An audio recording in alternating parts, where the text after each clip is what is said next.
Yep, we're there. Good afternoon, everyone. Welcome to Black Buzz.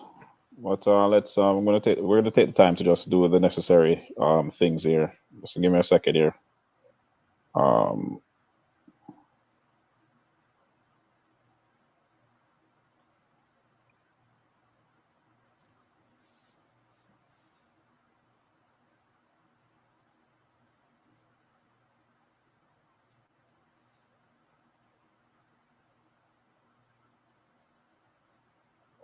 this part can sometimes take a second.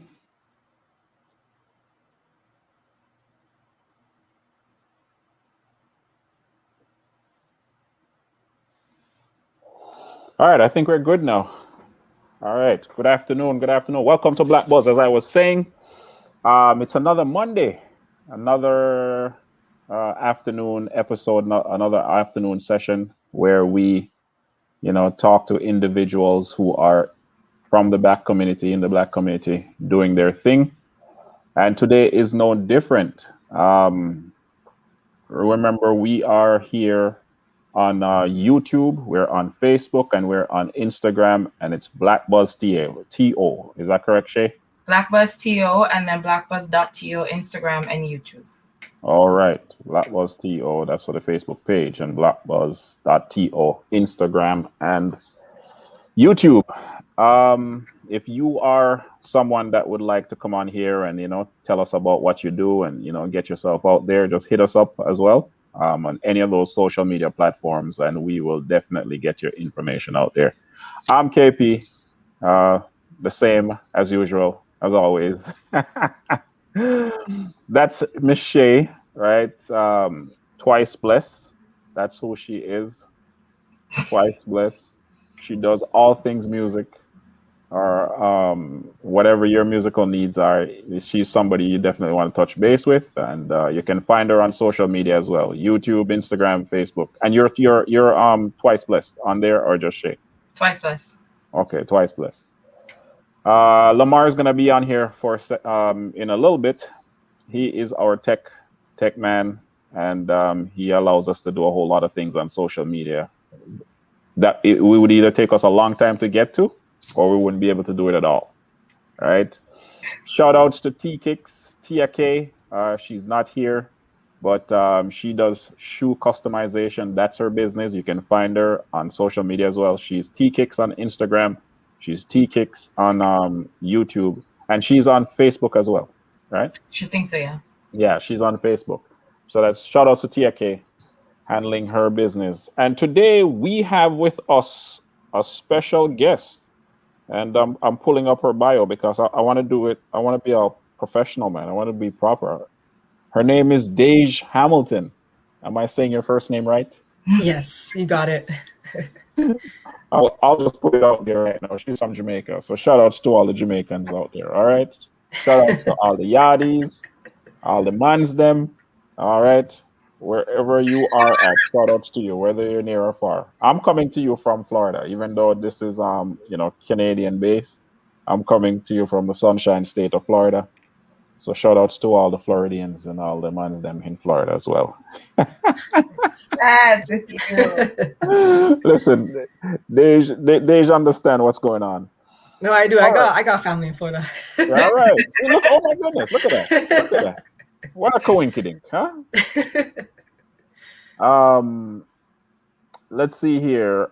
I knew from a young age, so this is your bio nowadays. I knew from a young age that I wanted to make things. And after watching my mom study interior design, I was completely intrigued by furniture, from the grain on tabletops to how a chair can be the center of attention in any room. I was mesmerized. It sounds so poetic. I started woodworking in the sixth grade. I continued my education in woodworking throughout the rest of middle school and all 4 years of my high school career. My first year of post secondary education began at Sheridan College in their craft and design furniture program. I later went to Humber College to immerse myself in their industrial woodworking program. In December 2016, I graduated and received my diploma as an industrial woodworking technician. Not having any examples of furniture makers slash designers that look like me, we're going to talk about that as well. That's why you're on Black Buzz. Put in my position to be that example for others. I find that a lot of the time, people need to be shown that their goals and aspirations are valid. They need to know that they can succeed in a field that may not look like it's for them. With that being said, my goal is to inspire. All right. Welcome, Miss Hamilton. How are you today? I'm good. How are you? Doing all right, doing all right. Can't complain. I won't talk about the weather. I hear it's kind of rough up there. A little bit, just a little bit. Yeah, man. Welcome to Black Buzz. We're happy to have you. Yes, thank you for having me. And we're gonna talk all things in your field right now. You want to, before we jump into what you do and what your business is all about, give us a little bit about your background. We got a little bit of the education, but you can dig into it a little bit more, just to give us some more insights, and then we'll talk further. Yeah, so as you read, like I started woodworking in the 6th grade, and that was like a really prime time for me. Before 6th grade, I wanted to be an inventor, and then when we finally were able to do sorry to interrupt you, but like, your family's background? What's your family's background? We're Jamaican. Okay. So we're Jamaican. My mom is Jamaican and Saint Vinny. And there's just a lot of Caribbean vibes in my family. Okay. Were you born here? I was born in Toronto. Yeah. Okay. All right. I was, all right. yeah. Lived in the same house my whole life. All right. Yeah. Okay. Yeah, but as a child, like I wanted to be an inventor.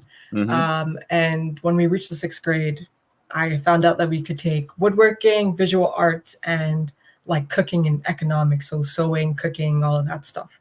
But when I got to the woodworking portion of United Arts, that's what we called it, I realized that like, wow, like I could really be this inventor that I've always wanted to be. Like all the ideas in my head, I could make them out of wood and like just have all this art and whatnot, which was just so cool to me. So I continued through high school, which was amazing. I had an amazing teacher who I still talk to today. And he showed me a whole bunch of things, like just different tips and techniques that I never knew before. And so he actually helped me get into Sheridan because he used to go there. But Sheridan was not what it portrayed to be. It was they had switched their program from an advanced diploma. So it was before it used to be 3 years, and they switched it to 4 years. So having a bachelor's degree is much more attractive to some people. But it wasn't for me. I felt like they weren't teaching us everything that we needed to know about building. It was more about design. And it wasn't really fun for me. Like I really wanted to build things and not really have to take like color theory and all these extra classes in order to get to where I wanted to go. And so I had switched to Humber, which was way better. Because it was a fast track program, we were done in a full year. So January to December, it was a full year of like intense learning about how to build things correctly and how to store lumber and how to sharpen tools and all sorts of things that my other school wasn't teaching me. And so, yeah, after that I worked, and I worked for 1.5 years in this design firm, where I built a lot of the things. And because it was such a small firm, there was about 7 to 9 of us at various times. I went from being like a sander finisher to a production crew member to a manager to a trainer, like all of those things in the course of 1.5 years. But they didn't respect me the way that I hoped they would. And so I realized that I was reaching my ceiling there. Like they didn't want me to be more than what they hired me for. They just wanted me to kind of stay stuck as whatever, and take the little money that they give you, and and I wasn't here for it. I tried to get a raise, and they tried to raise me 50 cents, and I was like, how would it feel if you were raised 50 cents for doing all this extra work that you didn't have to do? And he was like, oh, we can't afford it, but they could afford it. They just didn't want to pay me. And so I resigned and started my own business. So here I am today. And your business is Daej Designs, right? Yes. Daej Designs. And as you already said, you are a builder. You work with wood, right? Yes. All right. In terms of all right, so I was looking at some of the stuff. We'll check out your social media in a second. So you say you're an inventor. So when you take I can't say I know everything about your field, and I guess that's one of the reasons why you're here, to sort of educate us, right? I went to the website, I did and your social media account, and I saw some stuff, and I said, man, this stuff is really good. So you basically take lumber, or whatever it is, and you just design things. That's Yeah, basically. So I always have this idea in my head before I start building anything, and then I'll plan it out, sketch it out, make a very particular plan with it, and then I'll go and choose the lumber. I'll go to the lumber yard and pick out individual pieces of lumber and then build it. Really, that's all it is. But it's funny to see, like, I'm 5'5", so I'm not that tall, but like going into these like lumber yards with like these big burly men, and they're looking at me like, can we help you? Like, what are you doing here? And it's like, oh no, I need 8-quarter walnut, like, and you speak in their jargon, and then they start taking you seriously. Like, it's interesting to see that dynamic, like how their whole mood changes once you start speaking their language. It's really interesting. I have a question. Yeah, go ahead. So you mentioned that you had a teacher who was really instrumental.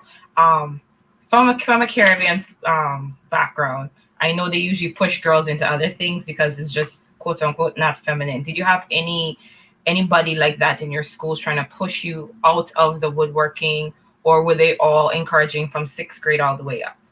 Oh no. My own. So like in high school or in middle school, like I was really good at English, and so they thought that I would be like a lawyer or English teacher or something like that. And you said that, Kenton, you said that my writing was very poetic. I was really good at creative writing, and so like everything on my side I've written myself. So I could have been an English teacher, like I could have gone that way, but my woodshop teachers were the ones pushing me. A lot of people, like even my guidance counselor in high school, told me to not do woodworking because I wasn't good at math. She's like, oh yeah, your math skills aren't really, they're okay. Like you're better at English, so maybe you should think about teaching or something like that. And I've always had this urge to just prove people wrong.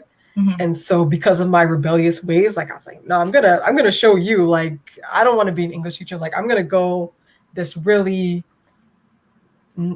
I wouldn't say like unfeminine route and build things, and you possibly want to buy them because it's just beautiful things. And so I've always, even my dad didn't want me to be like a woodworker. He thought it was very unfeminine, and in his eyes, it's very unattractive to have women building things, or like women in more manly fields, or just doing things with their hands and stuff like that. Like it wasn't, unless it's sewing, but even then a lot of designers are men.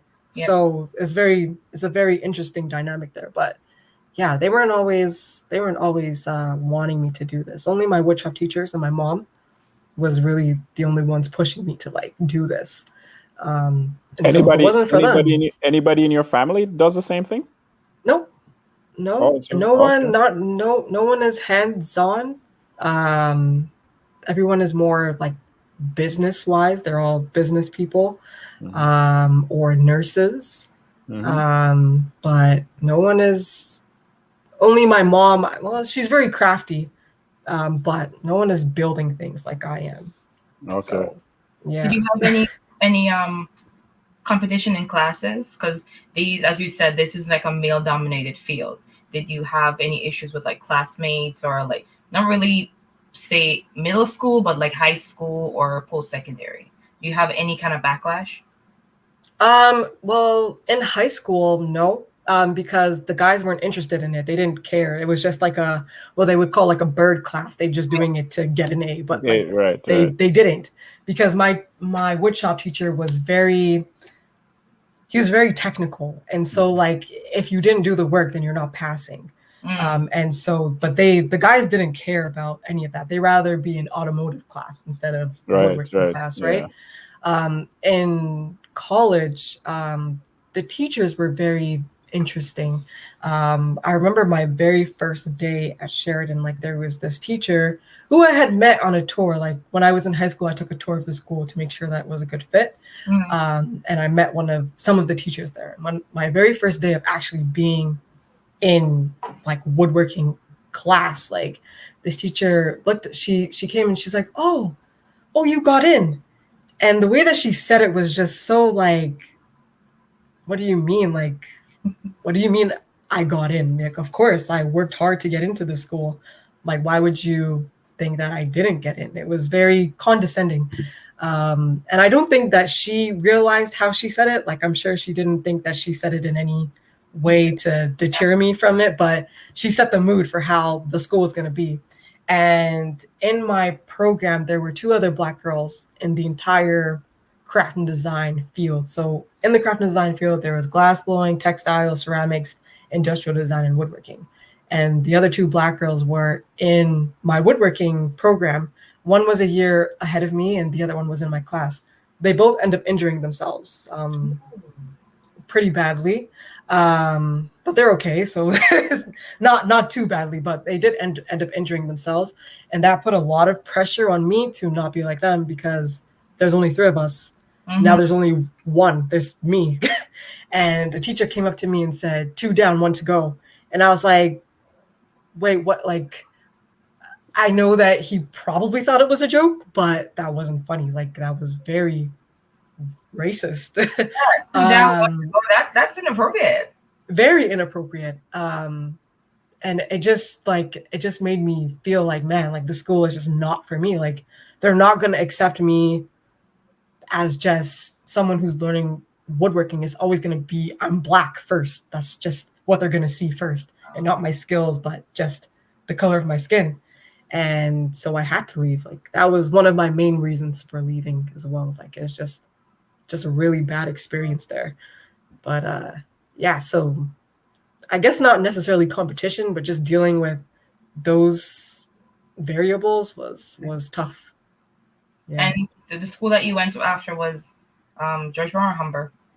So it was Humber, and that was much better, because there was, in the entirety of Humber, there's more Black students. There's more people of color in that school, but in the area that I was in, which is like kind of separate and apart from the campus, there was mostly white guys, and even in that, there was 3 Black people in there, 2 Black men and myself, but there was a couple other women, but it just didn't feel like they were looking at the color of my skin first. Like, they were more judging my skills and let my skills speak for itself, instead of thinking like, oh, you're a girl and you're Black, you're not going to be able to get far. It never felt that way there.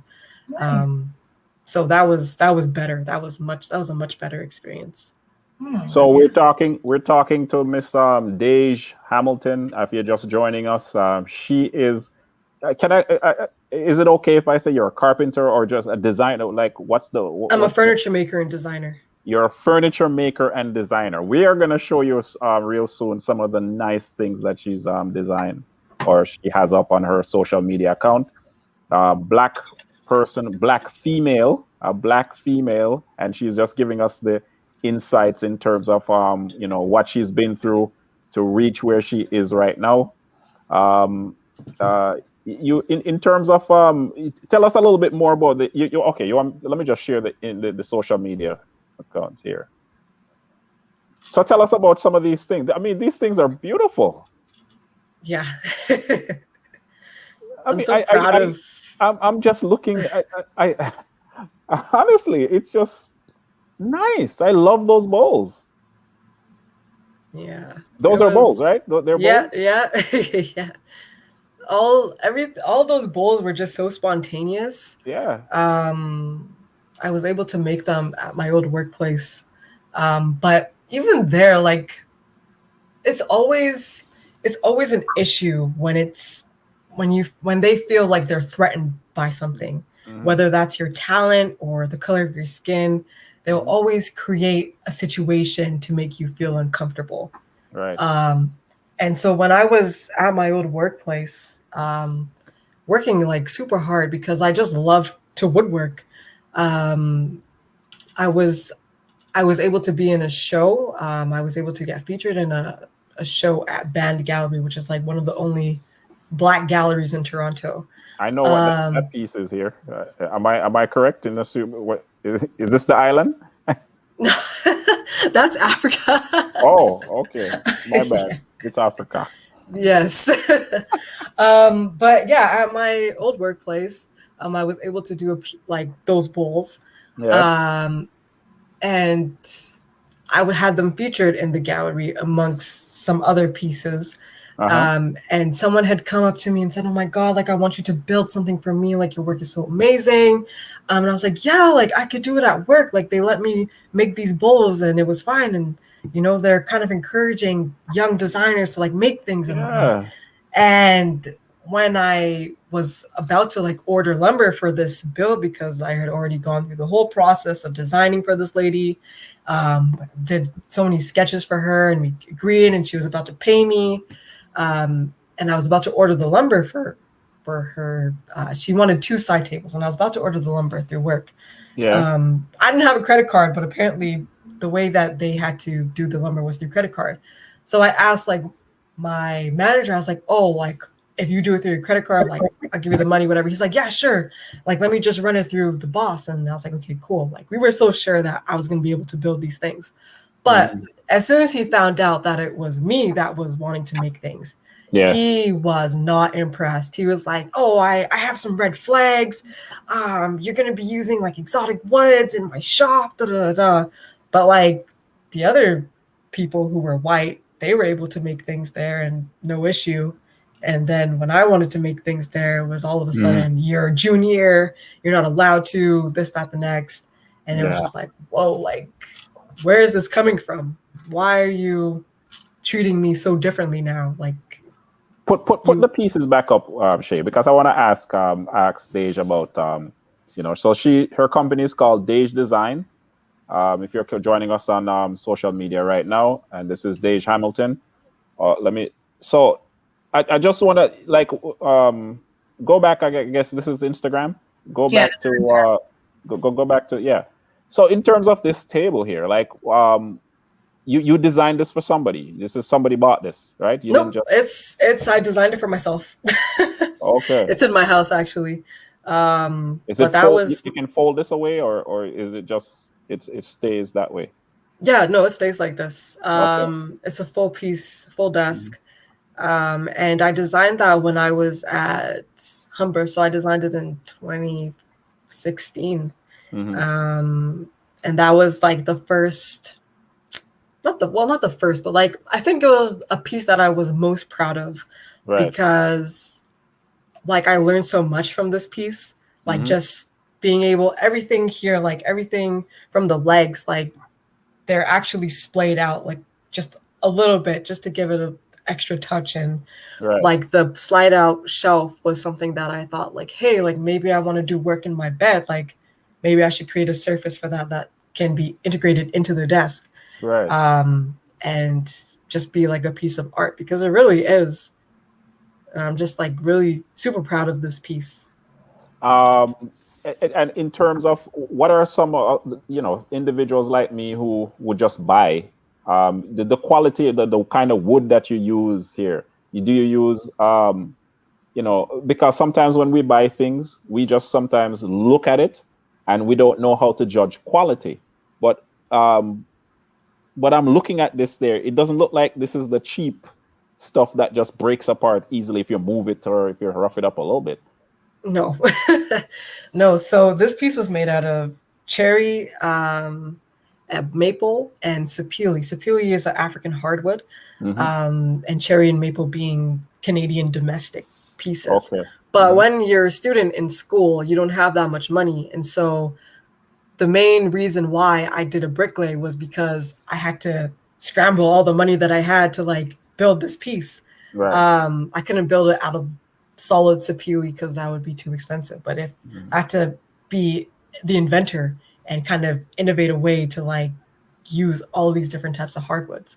But there's a lot of things that go into using these type of hardwoods. Like when it comes to solid wood and mixing different things together, you have to remember that different woods have different densities. And so if I were to mix, like, for example, another Canadian hardwood like poplar, which is, it's a hardwood specified as a hardwood, but it's actually extremely soft. Like it wouldn't work together with cherry or anything because of the rates that it expands and contracts. Like there's different things that I guess people have to think about when they're building. And sometimes people don't. Sometimes they don't consider those things. It's just like, oh, it looks cute, it looks pretty, let me just put it together. But there's a lot more that goes into it when it comes to designing a piece. Do you treat it with something like to get that kind of finish, right? That we see here. What's the next thing that you do to like finish it off? So sanding. There's a lot of sanding that goes into it. And sanding is probably the most humbling part of woodworking and making something, because usually like in this field, sanding goes to like people who sand, they get paid like the least amount. And so when you're the one building something and then you got to sand, like it just brings you back to like, okay, like this is how I started. I started with sanding. I had to learn how to, make sure that I was sanding the right way so that I can get a very smooth finish. And with like that desk, like there was a process of finishing that I did.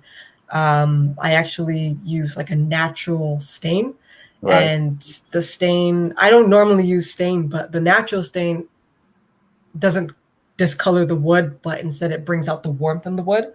And that's something that I had to do research on to make sure that I wasn't distorting the colors, but just making sure that it was extremely rich.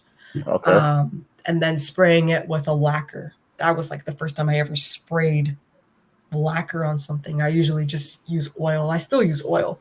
But the lacquer was cool because that just made it more durable, waterproofed it, Yeah, intricacies, intricate. And I notice you have Sandra Bland. Is that Sandra Bland at the bottom there? Yeah, it is. Yeah. Love the fact that the Black consciousness is there. So you're telling us about lacquer versus stain and all of these different things. These are things that you would know, but do we know as a customer we don't have to worry about those things, or is it? No, I wanted to make a video about this, like just teaching people what quality works looks like.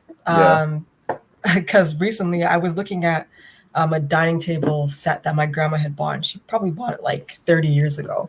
But I was just like standing there talking to my mom, and I was just touching it because whenever there's like wooden things, I kind of just touch it. And then I realized like there was like something felt weird. So I looked at it and realized that there were still machine marks on this.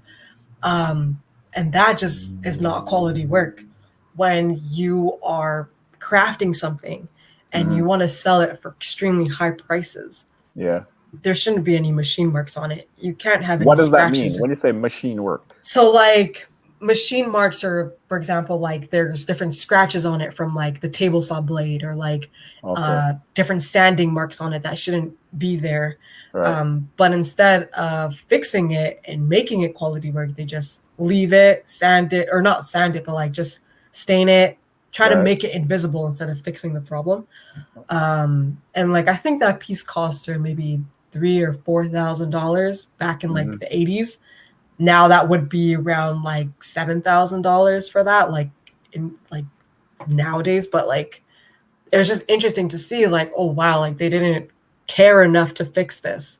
Right. But a regular person is just gonna buy it because it looks good. But like there's certain things that you have to look for, like machine marks, or like if the table is level. If I always find like if you go into a store and they have a table on carpet, it's because it's not level.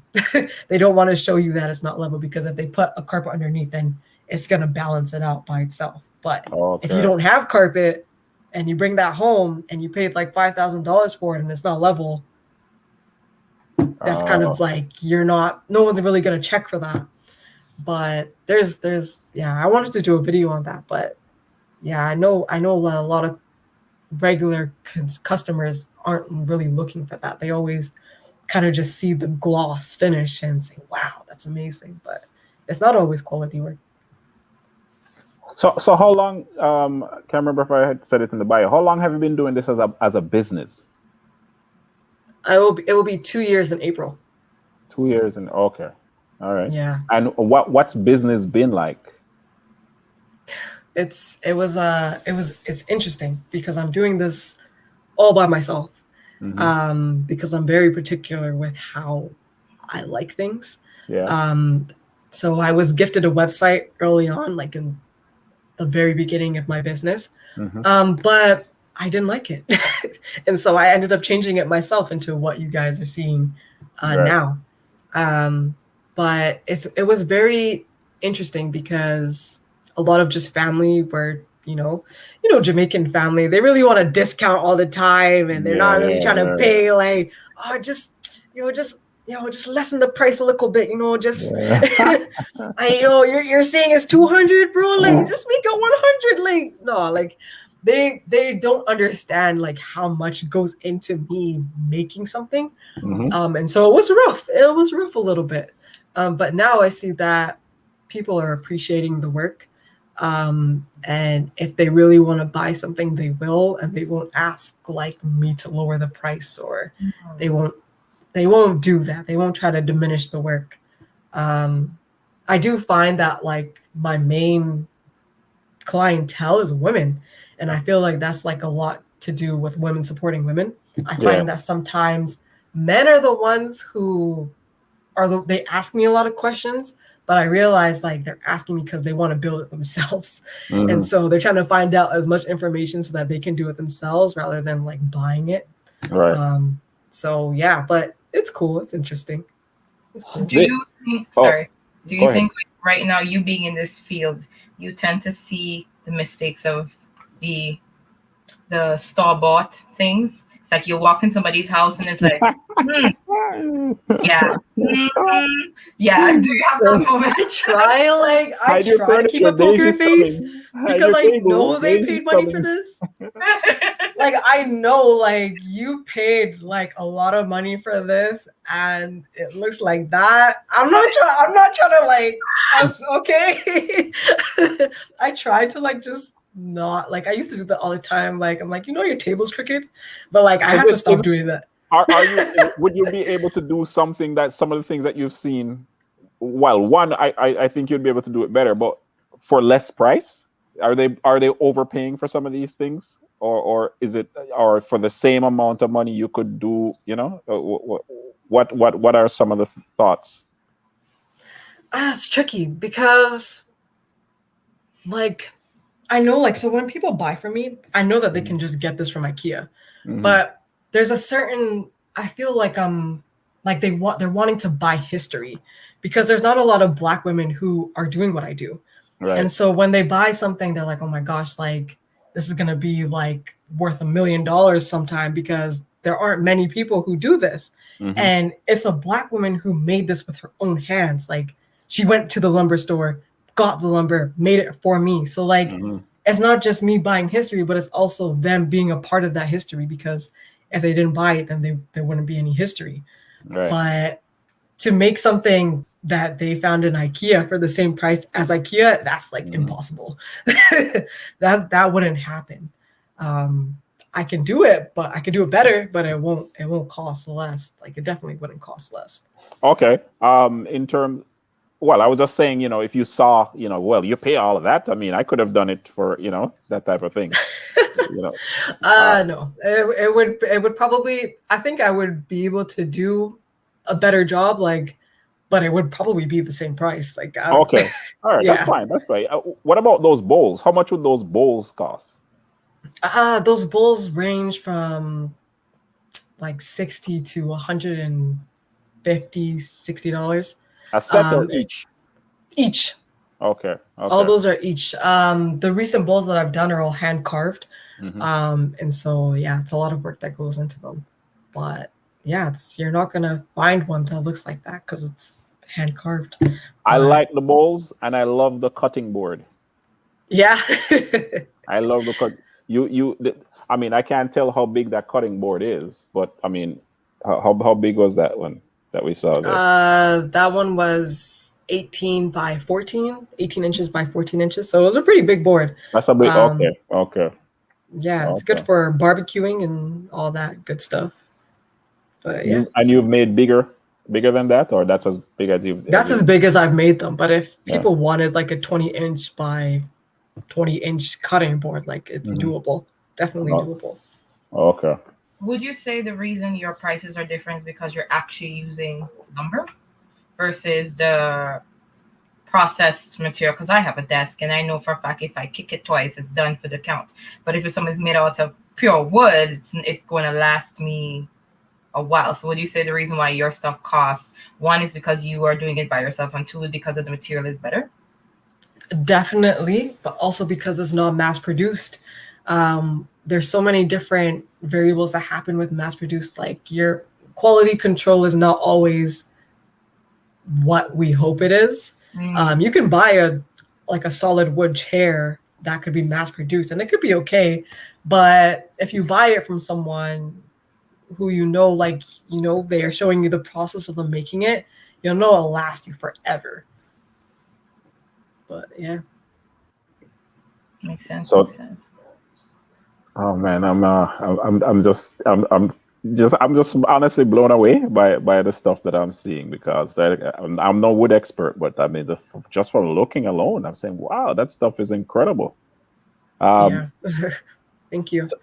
And you do specialized things. So if somebody comes to you and say, everybody has a laptop now, or everybody has to do something on social media or whatever the case is, and they want a desk that folds away, or so, those little desks that Walmart or one of those stores be selling, you design those, like you do these specialty type items? So it depends. I'm quite particular with what I take on, right?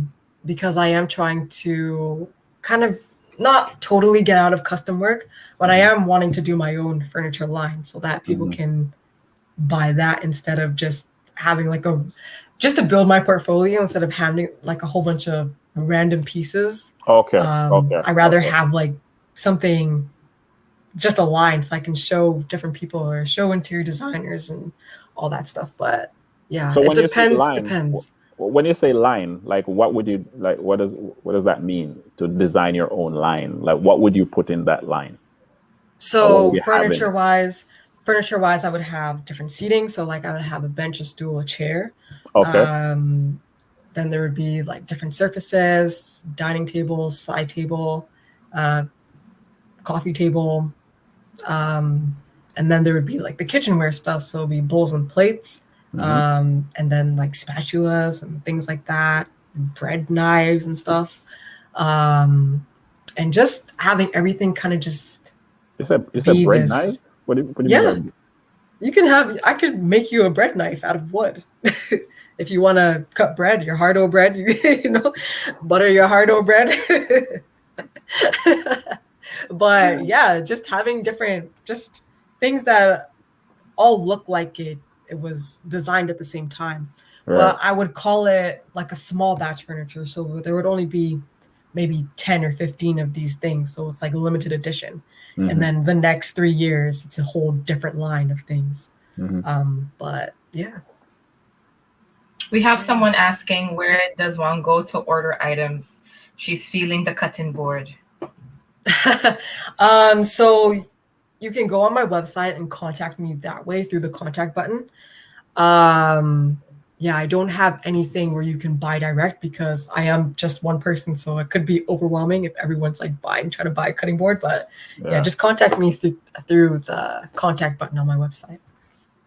Okay, we're gonna show that. I have my question to you was, you said you want to start a line. Would that line, you said the kitchen and the living room. So would you into like features in the house, like the awnings or the, like if you look behind KP, that thing on the wall, would you move into those type of things for like design? No, I wouldn't do that because that's carpentry. Okay. Yeah, that's the difference. A lot of people take woodworking as like doing everything and like building houses and That's stuff. That's why I asked. Yeah, I don't.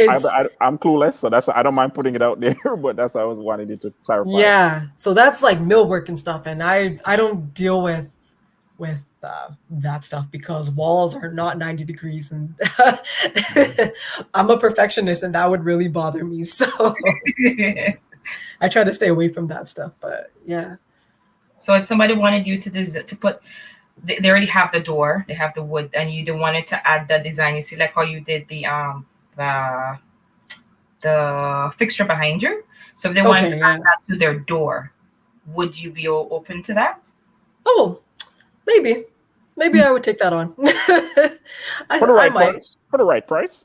yeah. If they're paying well, like I would do that. Okay. Because it's fun. I like doing that stuff, like carvings and all that. Like it's a lot of fun.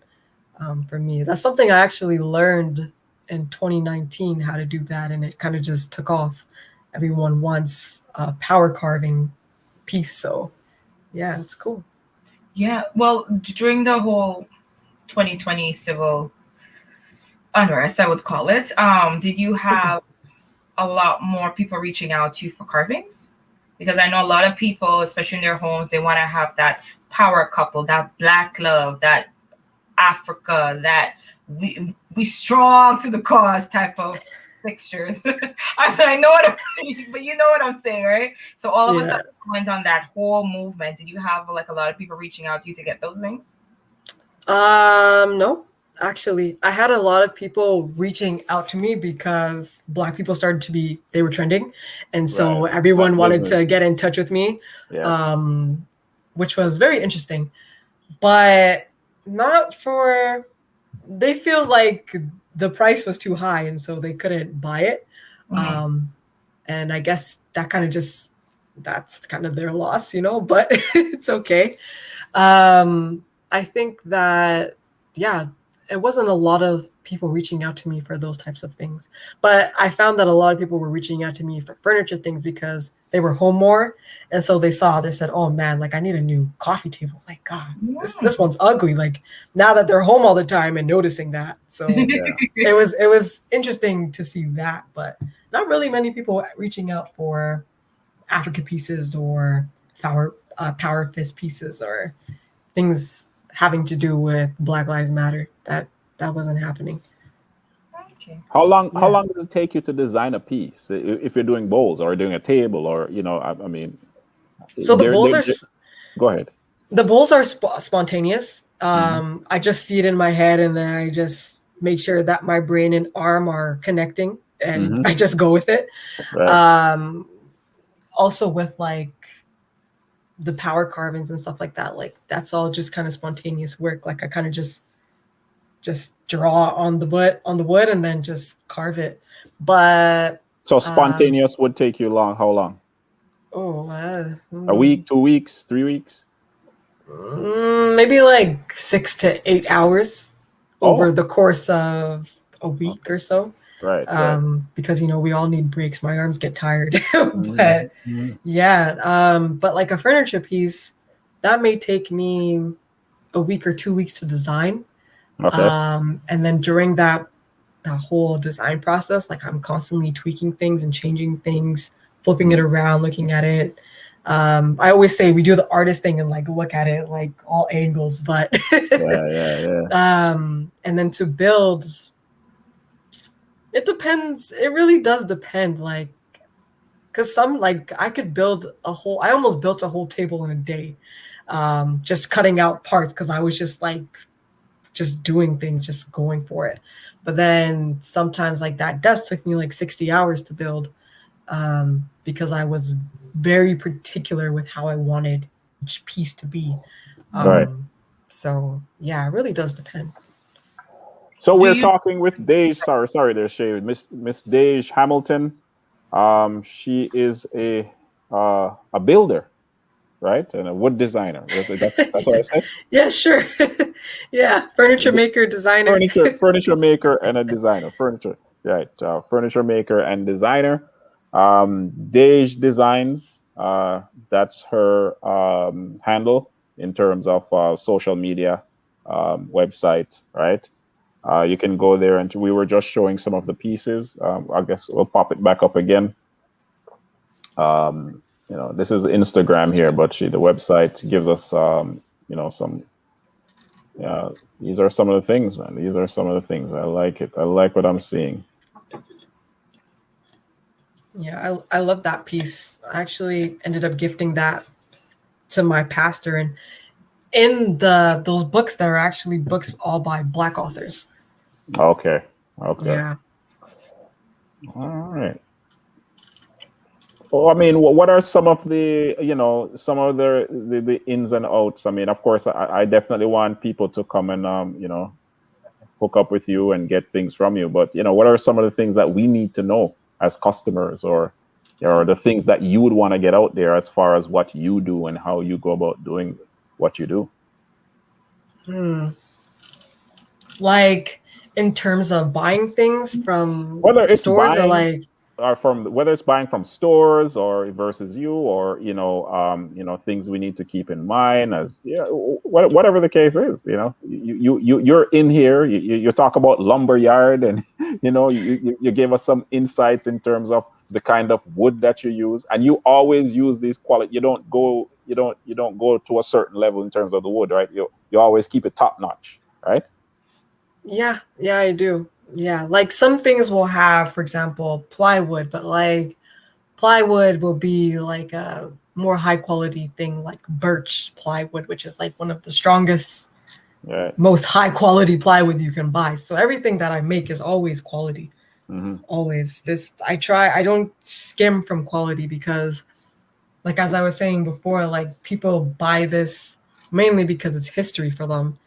To be able to work with a Black furniture maker who's not just Black but also a woman, it's inspiring for them to be able to say like, yeah, like I had a hand in designing this piece that she made for me. Like we worked together to make this piece. It wasn't Right. just I said, hey, I want a table, and she just said, okay, here. But it was like, okay, when I talk to clients, like I make sure to ask them about their space, how they feel about their space, what tones they would prefer, whether that's a light wood or a darker wood, and asking them what other pieces they have in there, if they've ever had anything made by a furniture maker, or things that are solid wood, because when you start to buy things that are solid wood, you'll realize like, oh, there's a different sort of care in it that you have for this piece, because it's real. Like it's not just something that's made out of IKEA wood, but like it's a real thing, and it's gonna be in your family for generations, so yeah, it's a different mindset I feel like you have to be in when you order something from me. Because like I said, like I don't just build for everyone. Like I want the intentions to be right when they buy from me. So yeah. Okay, seeing that the way society is structured, you have already two things against you. You're a woman in this field and you're Black. What do you tell a young lady looking at this video wanting to get into this field? What is something you would say to her, seeing that those odds are already stacked? I would tell her, like, you can't allow society to dictate what they want for you. Like, you are in control of your life. And if you want to become a woodworker, if you want to become a metal worker, a glass blower, if you want to become a dancer, whatever, like literally go for it because your passion needs you. No matter how much you think that your family may disown you for doing whatever it is, whether they want you to become a lawyer and you want to become an actor, like just go for it because in the end, your happiness is what matters. Oh, thanks. Yeah. I wanted to ask a question along that line. Do you no, not along that line. Do you only do things locally? What if somebody can't see this and they're in the US? You'll ship? Yeah, I'll ship it. So like Have you ever done that? Actually will be once this pandemic is kind of settling itself, but I do have some bills that I have to ship across to the States. And the way that I'm doing that is we'll design it together, but it will be something that they can build up themselves. So like I'll send them all the parts with like very detailed, very personalized instructions. And then they'll be able to put it together themselves. So I'll be solid wood. It's just so that, cause like it's accessibility for me. Like I really want my work to be accessible. And if like you're paying like $500 for shipping, like that could deter you from wanting to buy something. So figuring out a way to basically ship something for less kind of helps the customer out a little bit. And being there while they're building this thing, like I'll probably do like a Zoom call with them to make sure that they got everything and make sure like I'm very personable. Like I really want people to be able to do things themselves, but with a little encouragement. So yeah, I'll ship. That was your question. I'll ship it. Yeah. That's good to hear, man. Good to know. Because like I said, I really like some of the things that I saw there. Too bad I didn't know anything about Daej before, but then again, we didn't start Black Buzz until this pandemic hit. Actually, I spoke to her early in the year. You did, yeah, you did. Yeah, but she was the first one to book for 2021. She was really one of the very first ones. She's like, I know when I'm going to be free, and this is when I'm going to be free. Right now is not good. I'm like, cool, no problem. I booked her in. So we've had her for a good while, like straight in. Because I checked out her work and I jumped on it, and then she wasn't available. But how did you find my website, or like I trolled the internet. I really at 5:00 in the morning. Like I go in there and I try things that attract me, because like my dad is the type of person where he would see something and then he'd just go to the lumber yard and like, I'm going to destroy this and build a new one today, and boom, we will have a new kitchen, a new chair. He just does stuff like that. So I mean, the moment I saw it, I'm like, yay. All right, I'll never forget my mom. Our back home, you have these built-in tables to the wall, and I think one of them was sunk on the part to the wall. My dad came for a visit one day, and he's like, okay, cool, no problem, I'll be back. And all we were told to leave the house for the next hour. And he's there standing, and I'm like, have fun. He broke it down. He went and bought a sledgehammer, broke it down, and rebuilt it. It took him like 2 days, and I'm like, okay, then you have time. Yeah, that's like cool. He really enjoyed what he was doing, so I'm like, cool, no problem. You're open to like talks like this. If people want to hook you up with like a church group or something. Like, you've done these before, or is it... Yeah, I've done a few interviews. Black people are trending, so yeah, a lot of people wanted to interview me. But yeah, I'm open to that. Yeah. You've cool. Just a few minutes, but that's okay. You've done work, like specialty type work. Sometimes we have individuals and they're in the makeup field, and they said they've worked on movie studios or all that. Movie studios to design or do different things. You ever done any of that?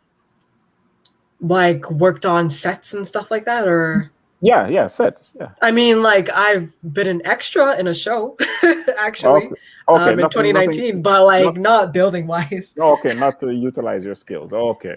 Yeah. I mean, that is my skill. Like I do acting. I used to actually be an improv teacher, but yeah, that's not my main passion. Yeah, that was fun. That was fun times. You But yeah. faked. You faked playing a real teacher. No, no, no, no, no, no, no, no, no. I was actually taught in a school, like actual school here in Toronto, doing Okay, improv. Yeah, okay, yeah, no. Not a okay. fake teacher. I was a real teacher. All right, all right. Yeah, But no, yeah, man. I yeah, mean, I'm really impressed. Like I said, I didn't know anything about you, even though you've only been out for what, 2 years in terms of business wise, right? yeah.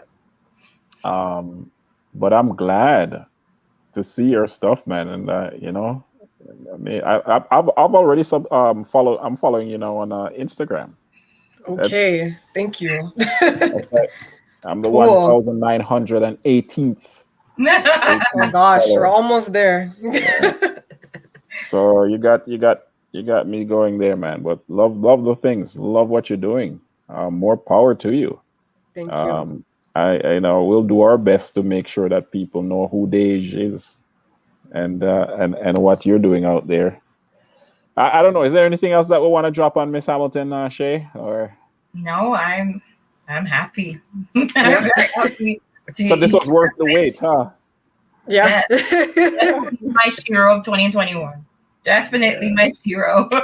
yeah, She's doing man. what she loves, and that's something that a lot of women don't step out of the norm. Yeah, What they love, they just feel they have to fit in. But you're doing it, and you're doing it with your whole heart, and you truly enjoy what you do. And no matter what the backlash is, I'm going to do it anyways, and yeah. that's really really beautiful. That's definitely right. I think it's the whole part. It's not just what you're doing with your skills. It's the fact that you've had drive from the jump, Yeah. Yeah. and you kept going, and yeah, I really really appreciate it. And of course, with all the social unrest, and of course it's Black History Month, right? Mm.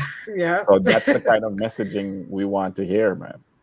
No, definitely. Like as I said, like my goal is to inspire people, and like I truly feel like if people were seeing more of themselves in fields that they want to go into, they Hmm. would do it right away, like with no hesitation, because they know like, okay, like I see this person succeeding, that means that I can succeed too. And Right. so that's my message. Like I just hope to have people just be in those fields. But yeah. One last thing. So where's your shop located? Like, so Oh, you have so a my shop? shop is it's located inside a community center. It's like a club with actually a lot of older white guys um are a part of this club, and they love me, which is fun. They're so encouraging Hmm. for me to like, because they see like I'm young and I'm in this field, and they really want more young people to like be working with their hands. Yeah. And so yeah, it's cool. So it's in a community center. Where? And I'll actually in Toronto. Okay. But I'll actually be teaching there hopefully. So teaching basic 101 woodworking there. So Yeah. yeah, that's exciting. That's really Oh, exciting. Yeah. all Yeah. right. Thank you, Miss Hamilton, man, for being here. No, thank you. This was awesome. Yeah, man. All right, folks. Maybe you're gonna be watching this later on. That's all right. All her information is up there. We put up her social media information. You can watch the entire interview. You can even send messages even after, and to Dej, and I'm sure she'll be willing to provide the answers that you're looking for. Yeah. Thanks for coming on once again. All right. Thank you. No worries. No worries. We're gonna sign off. Okay, folks. We'll see you next week, Monday, Yes. 2 p.m. That's the time we're normally on, and we chat it up or chop it up with individuals on here, on Black Buzz. Take care of yourselves. Peace.